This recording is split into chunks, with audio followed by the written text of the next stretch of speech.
자, 오늘은 벌써 3시리즈 5번째 시간으로 마지막 시간입니다.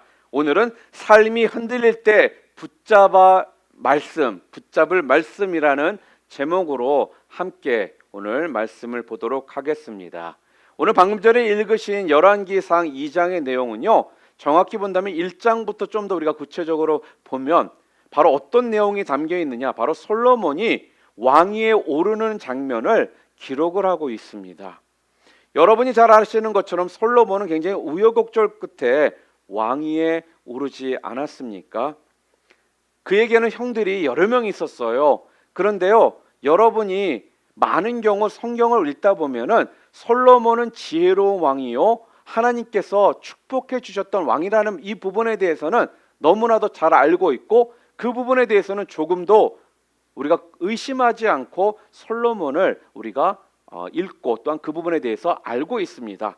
그런데 솔로몬에게는 여러 형들이 있는데 그 형들 또한 굉장히 유능했고 또한 굉장히 똑똑했던 형들이었다라는 거예요. 이 부분에 대해서는 우리가 별로 생각도 안 해봤고, 거기에 대해서 심각하게 우리가 성경을 읽을 때도 관심 있게 보지도 않았던 것 같습니다. 자, 그런데 솔로몬에게 형들이 있는데 솔로몬의 형들 중에 첫째 아들이 누구였죠? 바로 암논입니다.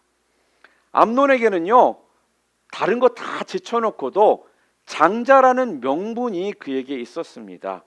우리나라 사극, 우리 드라마를 보게 되면 우리 한국 분들이 사극을 많이 좋아하잖아요. 그러면 거기에 항상 그 궁안에서 서로 간에 왕자를, 자기가 원하는 왕자를 왕위에 올려놓으려고 서로 견제하고 싸우고 이런 내용들을 우리가 참 잘 알고 있습니다. 그래서 오늘 이 본문에 이 솔로몬 형제들과의 관계 가운데 솔로몬이 왕위에 오르는 내용은요, 어떤 다른 민족보다 우리 한국 민족들이 가장 이해하기가 좋은 그런 내용인 것 같아요. 비록 암논은 장자라는 명분을 가지고 있습니다. 장자라는 명분이 어떤 것입니까? 바로 아버지의 대를 이어서 가정을 끌고 가고 가문을 끌고 가는 그런 역할이 주어진 것이 바로 장자라는 거예요. 그러니까 많은 경우 장자는 당연히 아버지 다음 대를 이어서 왕이 되게 된다라는 겁니다.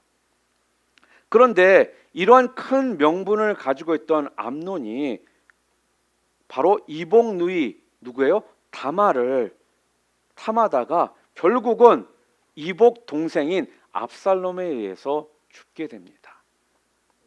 그리고 또한 아마 다윗의 여러 아들 중에 가장 똑똑하다, 또한 가장 잘생긴 아들, 탁월한 아들 하나만을 고르라 그러면은 여러분은 누구를 고르시겠습니까? 성경에 어떤 남자의 외모에 대해서 이렇게 디테일한 이야기가 기록된 그런 글귀가 별로 없어요. 그런데 바로 이 아들에 대해서는 성경이 뭐라고 표현했느냐? 머릿결이 너무나 아름답대. 한마디로 한참 예전에 안정환이라는 선수가 어땠어요? 꽃보다 이쁜 남자인가? 뭐 이런 그 화장품 선전하면서 머리 길게 가지고 샬랑샬랑 막 이렇게 했잖아요. 아마 이 당시에 압살롬이 그렇게 머릿결이 좋은 머리카락을 가지고 있었던 그런 아들이었어요. 아니, 성경에서 그런 것까지 기록을 할 정도로 압살롬에 대한 그런 디테일한 부분이 성경에 기록이 되어 있다는 겁니다. 그런데 큰 형 장자였던 암논을 바로 이 압살롬이 죽입니다. 자기 여동생 다말을 탐했다라는 그 이유로. 그리고 또 어떤 일을 벌입니까? 나중에 아버지에게 반역을 해서 반란을 일으키다가 죽음을 당하더라는 거예요. 또 마지막에 오늘 본문 2장 후반부에 좀 더 디테일하게 그 내용이 나오는데 그 1장에도 나왔지만 아도니아라는 또한 아들이 있었습니다. 솔로몬보다는 형이에요. 그러니까 첫째가 죽고 둘째 죽고 셋째인 압살롬까지 죽었으니 그 다음은 누구가 그 왕위를 계승하게 됩니까? 바로 아도니아가 바로 그 왕권을 계승해야 되는 그런 순서라는 거예요. 자, 그런데 이 아도니아도 왕위를 노리고 호시탐탐 그 기회만을 엿보고 있었다라는 겁니다. 그 외에 다른 아들들도요, 성경에는 자세하게 기록되어 있지는 않지만 아마 솔로몬보다 훨씬 유리한 입장에서 왕위를 노리고 있었던 아들들이 분명 있었을 거라는 거예요. 그런데 어떻습니까? 그 모든 우여곡절 끝에 결국은 누가 왕이 됩니까? 솔로몬이 왕이 됩니다. 여러분, 솔로몬이 누구일까요? 솔로몬 누구죠? 솔로몬은요, 바로 다윗과 밧세바 사이에서 태어난 아들입니다. 여러분이 아시는 것처럼 다윗과 밧세바는 좋은 만남은 아니었습니다. 이게 범죄를 통해서 그 사이에서 태어난 아들이 하나가 있습니다. 그 아들이요, 이 두 사람이 이 범죄로 인해서 어떻게 됩니까? 이 첫 번째 아들이 죽습니다. 하나님께서 그 아들을 데려가시더라는 거예요. 아마 여러분이 아시는 것처럼 다윗은요, 그 아들을 위해 피눈물을 흘리며 기도를 했다라고 성경에는 기록이 되어 있습니다. 그 후에 다윗과 밧세바가 정상적인 결혼 관계가 형성되고 그 사이에서 하나님께서 새로 주신 아들이 바로 오늘 성경에 나와 있는 주인공인 바로 솔로몬입니다. 그런데요, 하나님께서는 이 아들에게도 별명을 붙여주셨어요. 사무엘하 12장에 보게 되면요, 솔로몬에 대해서 하나님께서 별명을 붙여주셨는데 뭐라고 솔로몬에게 별명을 지어주셨냐면은 여디디야 이렇게 별명을 지어주셨어요. 여디디야. 여디디야라는 이 말은요, 바로 하나님이 사랑하는 자, 그런 의미입니다. 하나님께서 별명을 지어주셨는데 여디디야, 하나님이 사랑하는 자, 이러한 별명을 솔로몬에게 지어주시더라는 거예요. 그런데요, 다윗과 밧세바의 입장에서 보면은요, 굉장히 불안함이 남아 있었을 거라는 겁니다. 왜냐? 하나님께서는 첫째 아들을 먼저 데려가셨잖아요. 그러니까 혹시 이 솔로몬마저도 데려가시면 어떡하나라는 이런 근심과 걱정이 분명 이 두 사람에게는 있었을 거라는 겁니다. 아이가 자랍니다. 아이가 2살이 돼요. 그럼 2살 때의 그 모습, 또 3살이 됩니다. 3살 때의 모습, 또 5살이 되죠. 또 5살 때의 그 모습을 통해 다윗과 밧세바는 이 아들이 성장하는 모습 가운데 많은 정을 아마 갖게 되었을 거고, 이 아이가 성장하는 모습을 통해 기쁨이 넘쳤을 겁니다. 그런데 항상 그들의 머리 가운데, 머릿속에는요, 이런 생각이 있었을 거예요. 바로 하나님께서 우리를 이전보다 더 우리를 괴롭히시고자 이렇게 정 듬뿍 들게 한 후에 이 아들도 데려가실 수 있지 않나? 아니, 이 아들 데려가면 어떡하지? 이런 생각이 그들의 뇌리에서 아마 떠나지를 않았을 거라는 겁니다. 그렇기 때문에 분명히요, 솔로몬을 볼 때마다 이러한 불안한 마음과 또 솔로몬을 향한 언제 하나님이 데려갈지 모르니까 애절한 마음이 분명 있었을 거라는 거예요. 그렇게 키운 아들이 누구입니까? 이 애절한 아들이 바로 솔로몬이라는 거죠.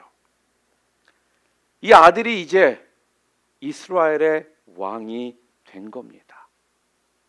자료에 의하면요, 솔로몬이 왕위에 오른 그 나이가 한 12살이나 15살 정도 됐다라고 이야기를 합니다. 그러니까 솔로몬은 어린 왕이었던 거예요. 알다시피 어린 왕이 그 왕 계승을 하잖아요. 그럼 그 어린 왕을 통해서 자기의 권력을 좀 갖고자 하는 사람들, 또한 그 어린 왕을 끌어내리고 다른 사람을 세우고자 하는 이런 견제 세력들이 아마 끊임없이 그 안에서 아마 벌어지고 있었을 거라는 거예요.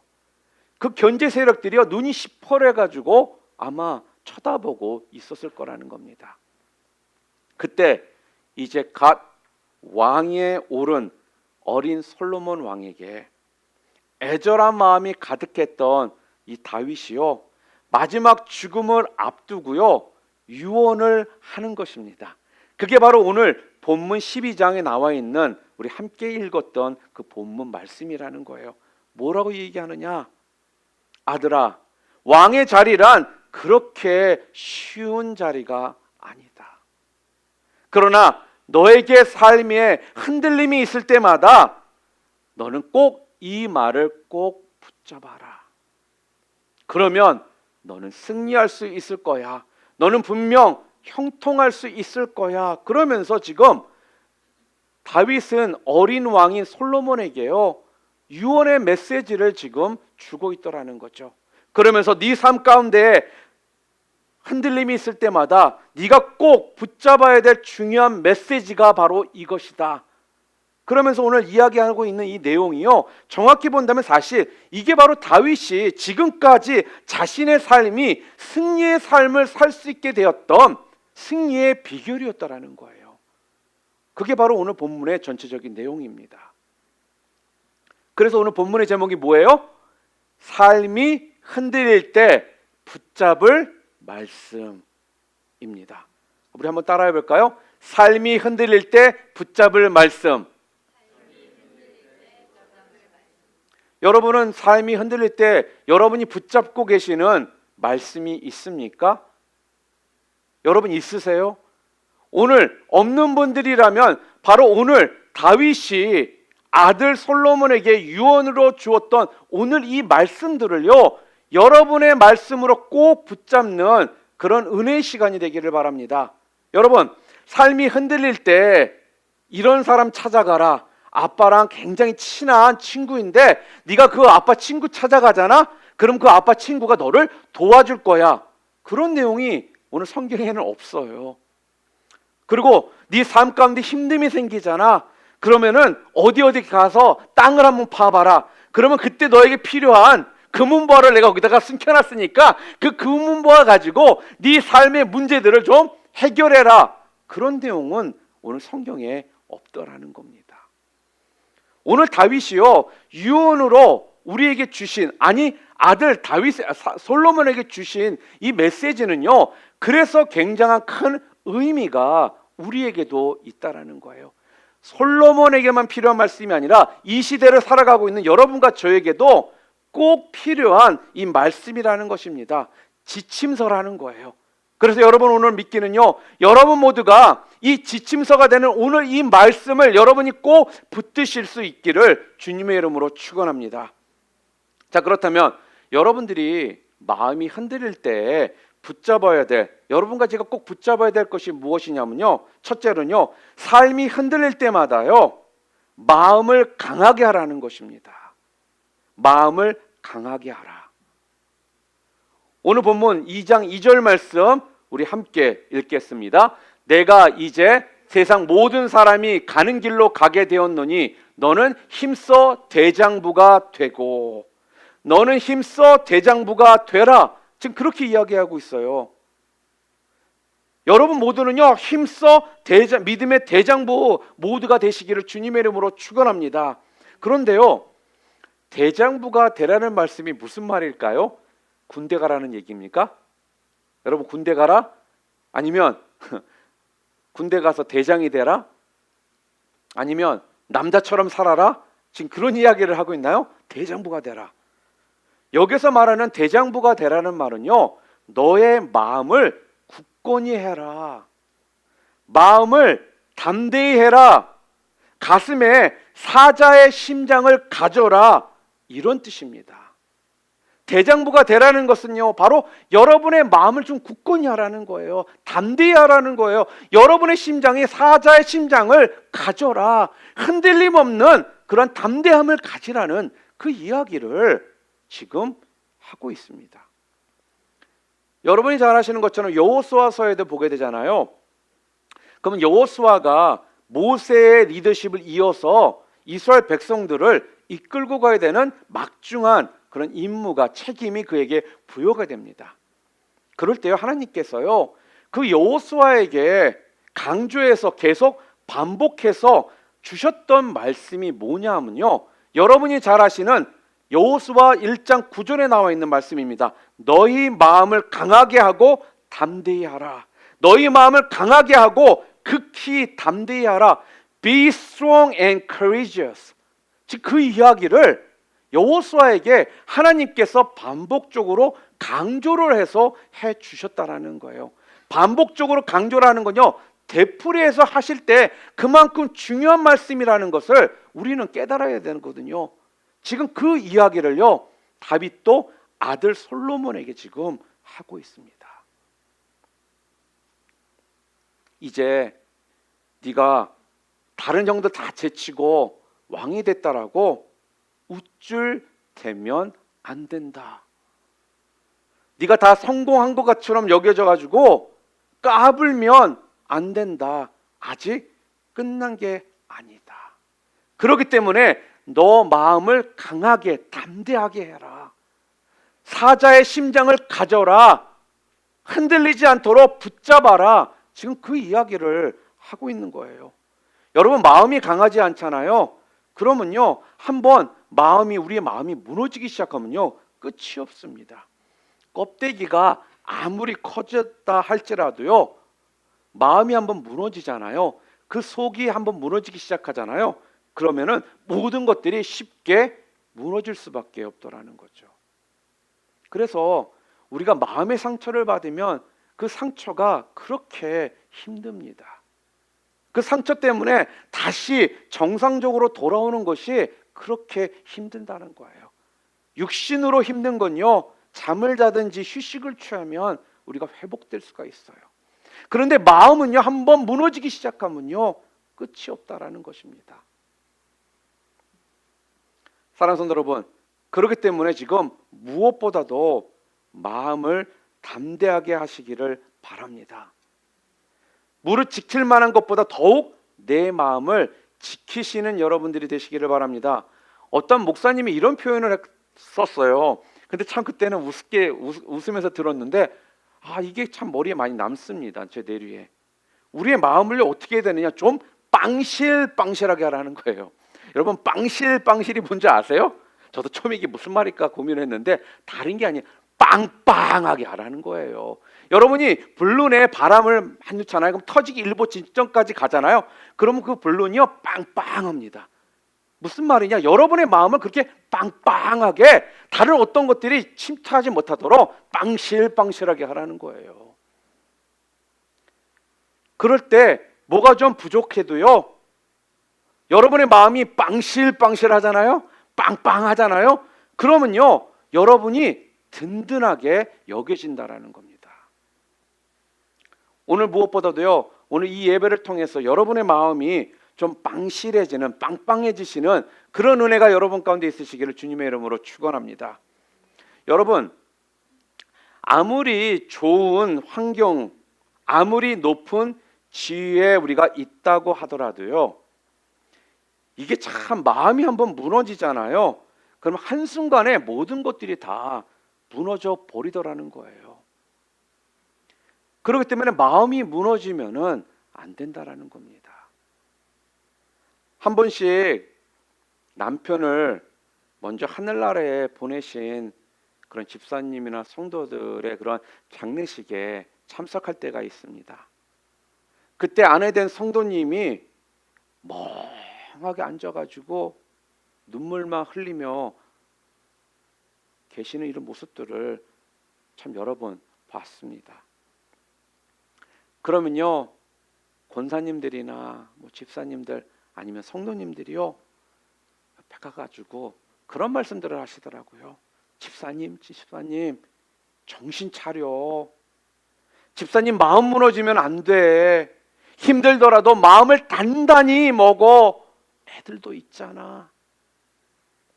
애들 생각해서라도 마음을 단단히 먹어야 해. 알았지, 집사님? 그리고 집사님, 우리가 옆에 있잖아. 힘내. 이렇게 이야기들을 하시는 것을 봅니다. 여러분, 마음이 무너지면은 안 된다라는 거예요. 마음이 한번 무너지기 시작하면요, 걷잡을 수 없이 모든 것들이 엉망이 되기 시작한다라는 겁니다. 여러분, 우리의 심령이 무너지고요, 내면이 무너지고 또한 우리의 영성이 무너지잖아요. 그러면 다른 말로 한다면 모든 것들이 다 무너지는 겁니다. 운동 경기에서도 마찬가지인 것 같습니다. 우리 형제들끼리 이렇게 수요일 날 족구 같은 거를 하고 이렇게 운동을 하잖아요. 그러면요, 우리가 우스갯소리로 몇 가지 이렇게 이야기들을 하는 것들이 있는데, 연습 때들은 공격 잘해, 뭐 이렇게 탁탁 차고요. 뭐 축구 신발도 좋은 거 상크 신고 와가지고 야 이거 신발 저기로 하는 거 아니냐, 뭐 우스갯소리도 하고 그러거든요. 그래서 그 분위기를 살려가지고 경기를 딱 진행해요.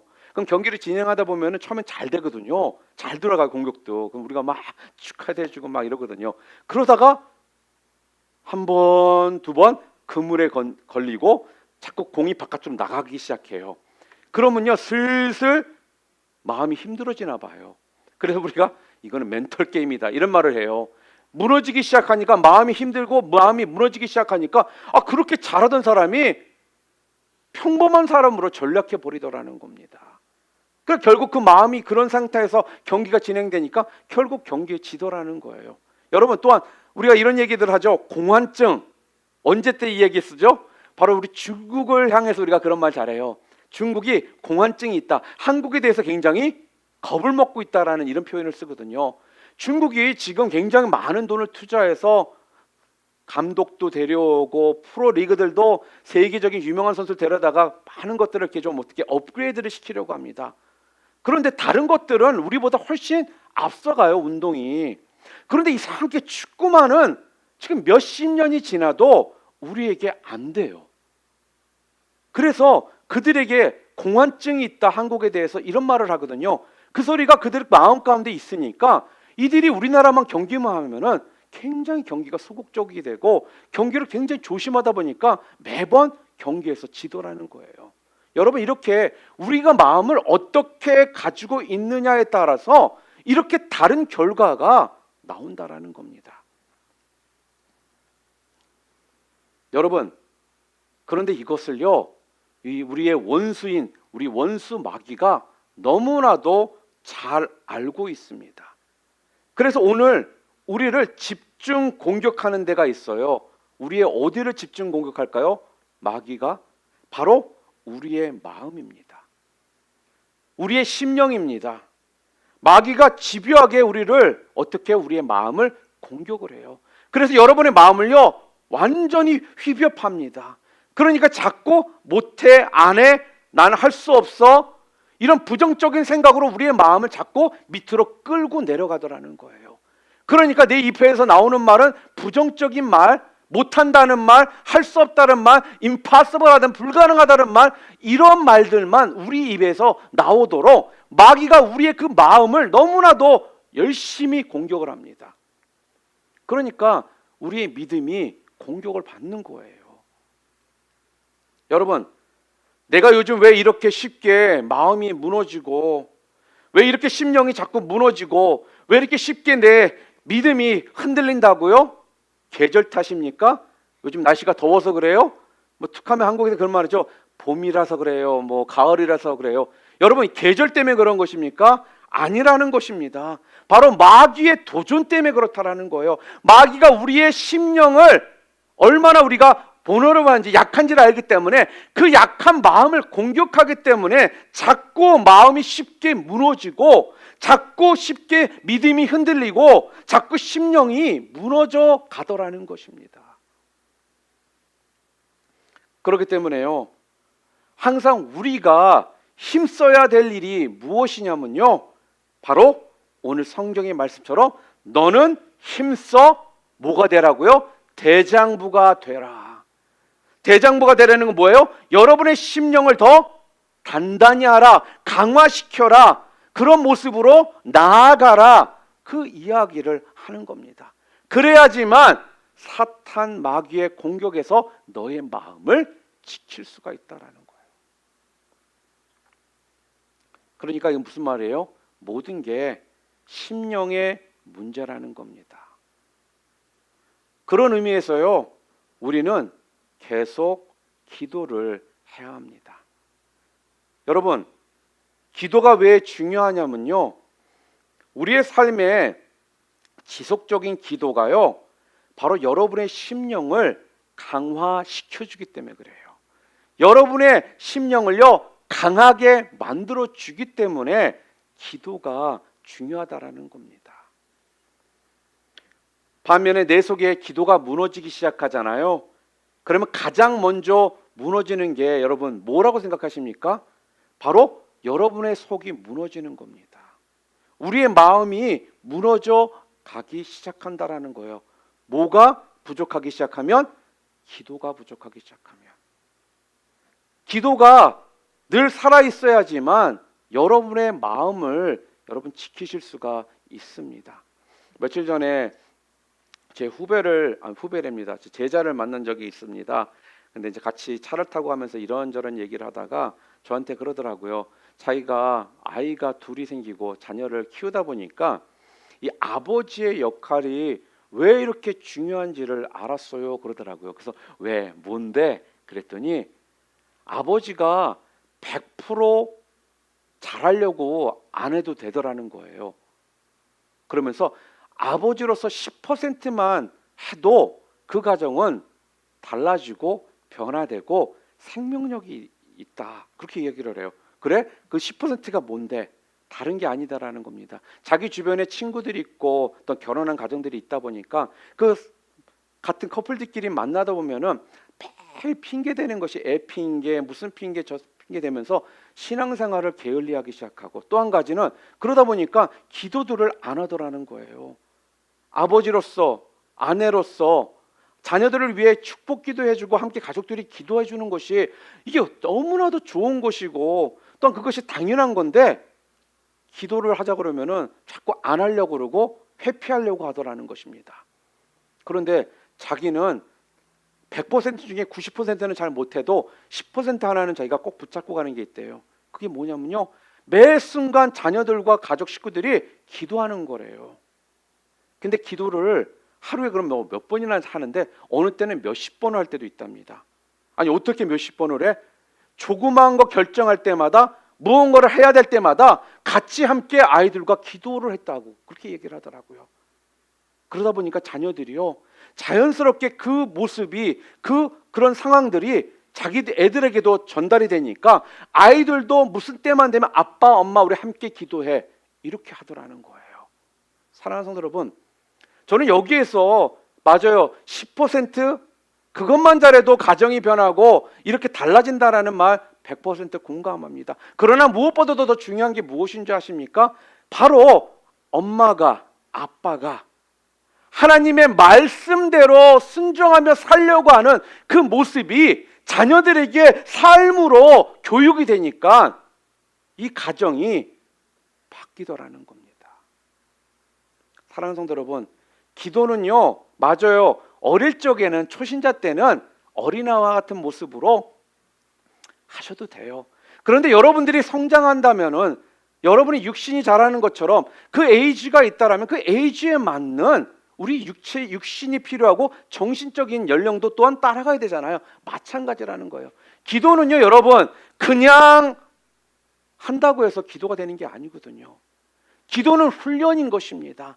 여러분, 훈련은요, 절대로 그냥 되는 것을 우리가 훈련이라고 안 해요. 왜 훈련이라고 합니까? 안 되기 때문에 하는 것이 훈련이라는 것입니다. 안 되기 때문에.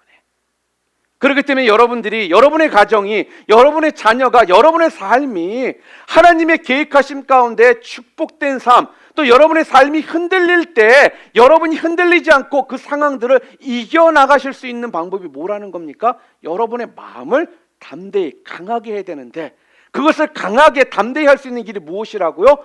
바로 꾸준한 기도라는 겁니다.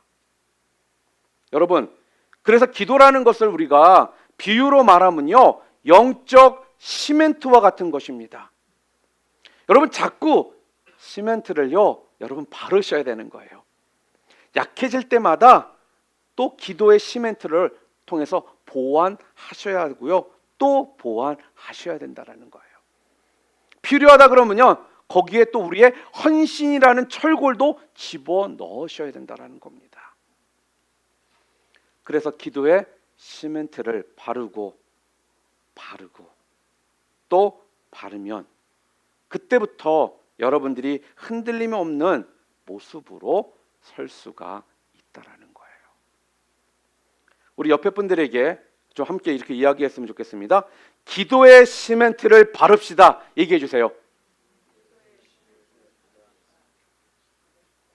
여러분 성경을 읽다 보면요, 참 묘한 것이 뭐냐 하면은 성경에는 바로 우리의 신앙의 선배님들에 대한 이야기들이 가득 담겨 있는 책이 성경이에요. 그런데 그 성경에 나와 있는 많은 인물들 보잖아요.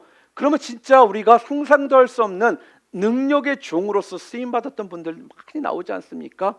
그리고 한 시대를 강력하게 어떻게 보면은 끌고 가는, 그렇게 쓰임을 받았던 그러한 인물들이 성경에 기록이 되어 있다라는 거예요. 그런데요, 이런 사람들도요, 한 번씩은 마음이 무너져서요, 낙심하고 절망 가운데 빠지더라는 거죠. 어느 정도까지 낙심을 하냐면요, 완전히 번아웃이 돼가지고요, 심지어 하나님께 뭐라고 하는지 아세요? 죽여주시옵소서 이럽니다.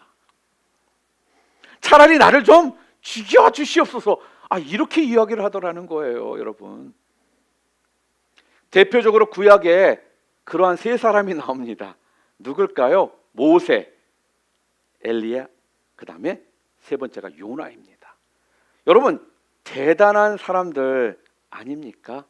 우리가 성경을 통해 말씀을 보면서 이분들에 대한 그런 신앙적인 모습이나 그들의 그 모습을 통해서 도전받고 은혜 받는 그런 사람들 아니겠어요? 선지자의 대표적인 사람이 누구예요? 바로 엘리야고요. 그리고 또한 이스라엘을 대표하는 지도자 그러면 바로 모세, 또 율법을 대표하는 사람 누구예요? 모세라는 거예요. 그리고 한 번의 말씀을 통해 가지고 가장 큰 부흥을 일으켰던 그러한 사람이 누구냐? 바로 요나 아니겠습니까? 여러분, 요나는요, 한 번의 설교를 통해 느느웨라는 도시가요 완전히 뒤집어지는 이런 선교사적인 그러한 사람이 바로 요나였다라는 겁니다. 아니 근데 이렇게 능력의 사람들이고 한 시대 획을 그었던 사람들인데도요, 이들이 나를 죽여주시옵소서 그러더라는 거예요. 여러분, 무슨 얘기입니까? 이들도 그랬다라면 오늘 이 시대를 살아가고 있는 여러분과 저는요, 분명 어떻게 해요? 우리의 심령이 무너질 수도 있다라는 것입니다. 우리의 삶이 흔들릴 수도 있다라는 거예요. 비록 믿음 안에서 서 있을지라도 예외가 없다라는 겁니다.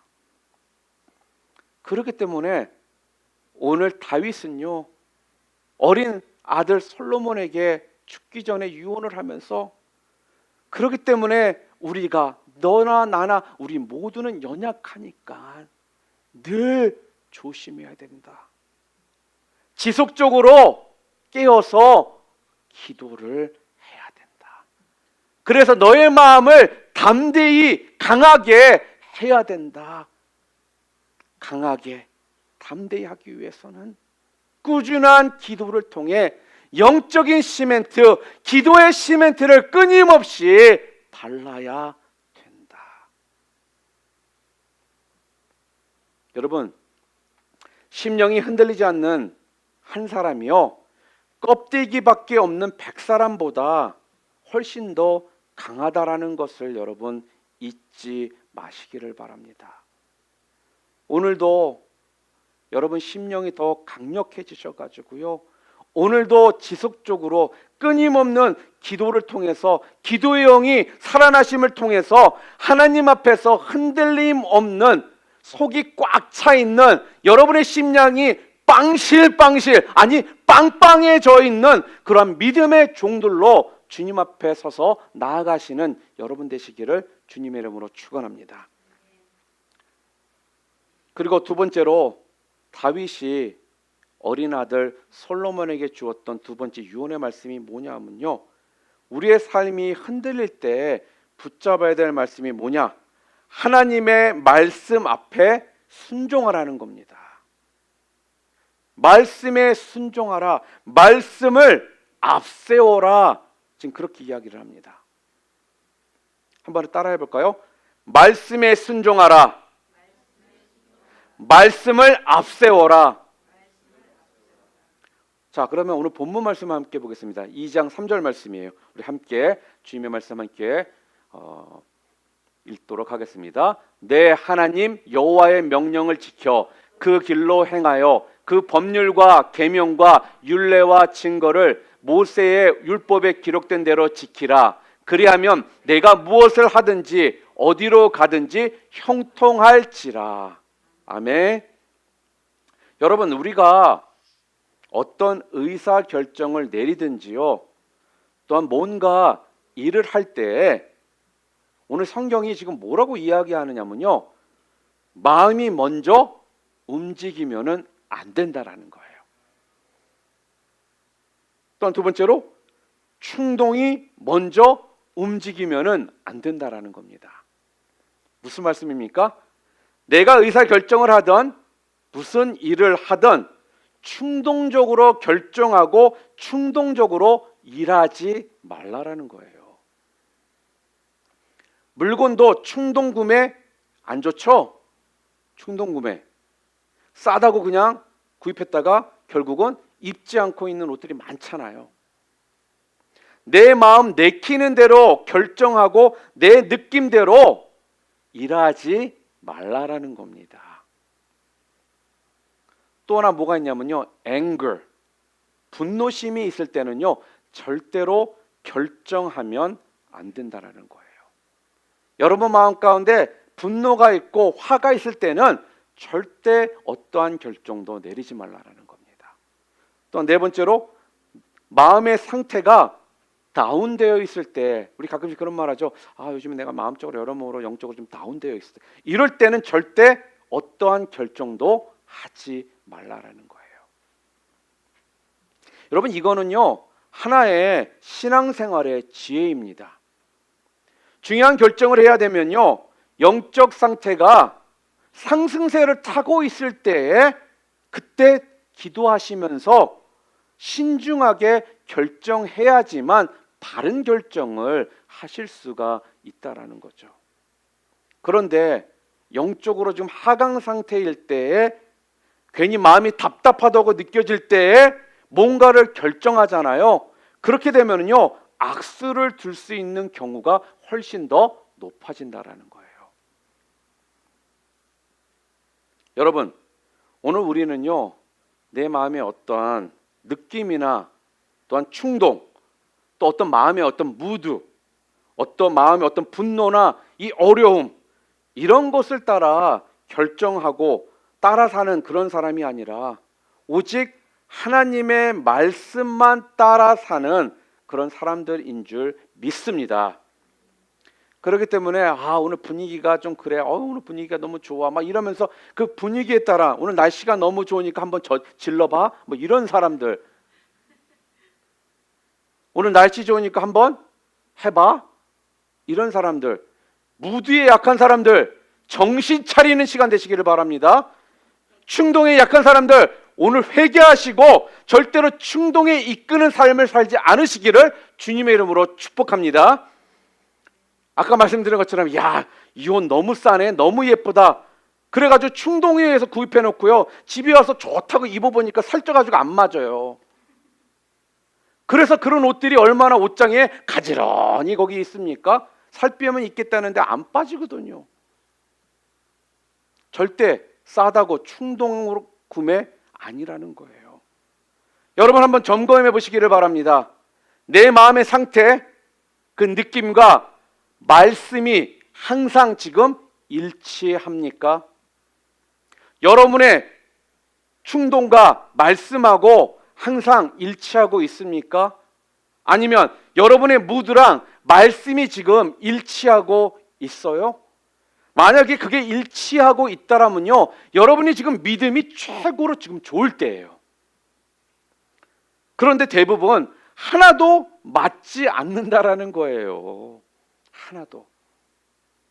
그렇기 때문에 내 마음의 무드를 따르지 말고요 무조건 말씀을 따르라는 겁니다. 지금 그것이 바로 오늘 다윗이 아들 솔로몬에게 네 감정, 네 기분, 네 경험, 그런 거에 의해서 따라가지 말고 하나님 말씀을 앞세워서 하나님 말씀에 순종해서 네가 따라간다라면 너는 분명 승리할 거고 형통할 거다. 그 유언의 메시지를 지금 주고 있습니다. 여러분, 비행기를 조종하는 사람을 뭐라고 부르죠? 파일럿이라고 부릅니다. 파일럿.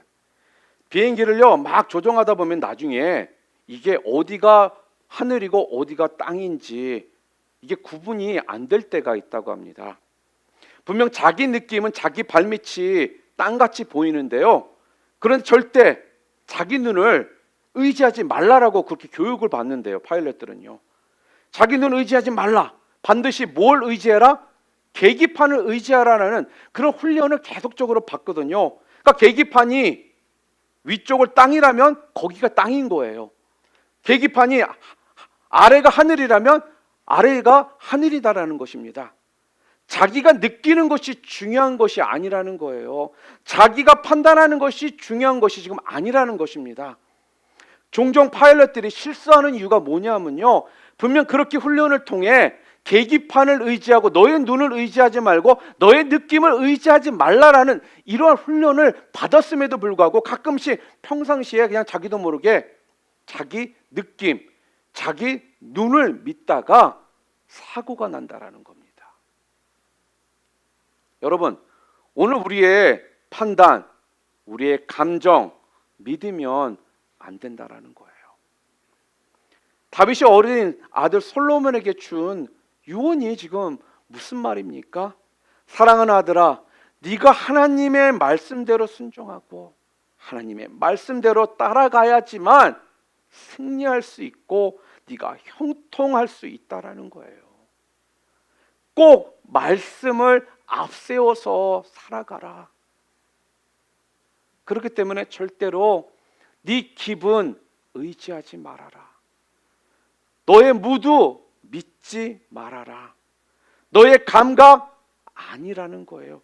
네 경험 아니라는 거예요. 오로지 하나님 말씀만 의지해라. 그렇게 이야기하고 있습니다. 여러분, 우리의 기분이나 우리의 무드, 우리의 경험들은요, 시기에 따라서, 환경에 따라서 어떻게 해요? 바뀐다라는 거예요. 오늘 무드 좋았다라고 내일도 그 무드가 그대로 지속되던가요? 아니죠. 오늘은 오늘이었고 내일은 내일이더라는 겁니다. 그런데 하나님의 말씀은요, 변함이 없다라는 겁니다. 하나님의 말씀을 의지하면요, 백전백승이 가능하다라는 거예요. 이 아비가 지금까지 살아오면서 내가 승리할 수 있었던 비결이 다른 것이 아니었다. 바로 전적으로 하나님 말씀 내가 의지했기 때문에 이렇게 승리를 할 수 있었다. 아들아, 그러니 너도 하나님 말씀 순종하고 하나님 말씀 앞세워야지만 네가 승리할 수 있고 네 삶이 형통할 수 있다.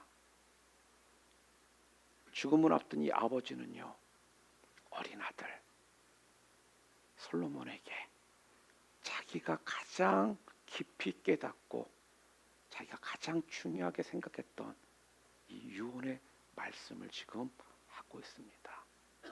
근데 이 말씀은요, 솔로몬에게만 적용되는 것이 아니라 바로 지금 이 시대를 살아가고 있는 여러분과 저에게도 동일하게 지금 주시는 말씀이라는 거예요. 사랑하는 성도 여러분, 오늘 우리가 얼마나 강하고 흔들림 없이 전진하는 삶을 사느냐는요, 바로 하나님 말씀과의 거리에 있는 겁니다. 내가 얼마나 하나님 말씀과 밀착된 삶을 내가 살아가고 있느냐, 내가 말씀을 가까이 하면 할수록 여러분과 저는 강해질 것이고요, 여러분과 제가 말씀을 등한시하면 등한시할수록, 멀리하면 멀리할수록 여러분과 저는 약해진다라는 겁니다. 바로 하나님 말씀과의 그 거리, 하나님 말씀을 앞세우는 삶이 바로 이 땅에서 우리의 삶이 흔들릴 때 우리가 꼭 붙잡아야 될 말씀입니다. 여러분, 강준민 목사님이라고 다들 아시죠? 강준민 목사님이 한 20년 전에 쓰셨던 책 중에 하나가 뿌리 깊은 영성이라는 책이 있습니다. 이 책은 저도 그 당시에도 읽었고 또 이번에도 다시 한번 또 이렇게 읽게 되었는데 참 오래된 책이고 그 당시에 많은 분들에게 은혜를 끼쳤던 그런 책이에요. 그런데 그 책 가운데 내용에 이런 내용이 나옵니다. 뿌리 없이 화려하기만 한 꽃꽂이 인생이 되지 않고 싱싱하고 뿌리 깊은 그런 인생이 되기 위해서는요, 뿌리 깊은 신앙 행동 두 가지 원칙이 있답니다. 그 중에 한 가지가 무엇이냐면요, 당신의 모든 삶을 성경으로 각주하라.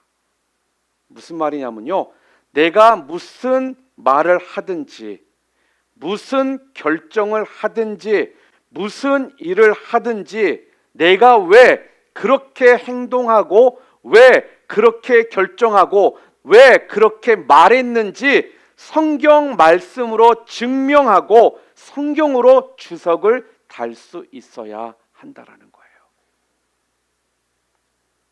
다시 말하면요, 성경이 지지해 주는 인생을 살라, 이런 말씀입니다. 그러면 언제나 우리는 싱싱한 신앙의 뿌리가 흔들리지 않는 깊은 영성을 가진 소유한 그러한 삶을 살 수 있다, 그렇게 이야기를 하시더라고요. 여러분은 무엇을 따라 지금 살고 계십니까? 여러분의 느낌입니까? 아니면 여러분들의 감정입니까? 아니면 여러분의 무드입니까? 아니면 여러분의 경험입니까? 믿기는 하나님의 말씀을 앞세울 줄 아는, 하나님의 말씀에 순종할 줄 아는 여러분들이 되셔서 이 땅에서 하나님이 원하시는 승리하는 삶을 살아가시는 하나님의 백성들 다 되시기를 주님의 이름으로 축원합니다.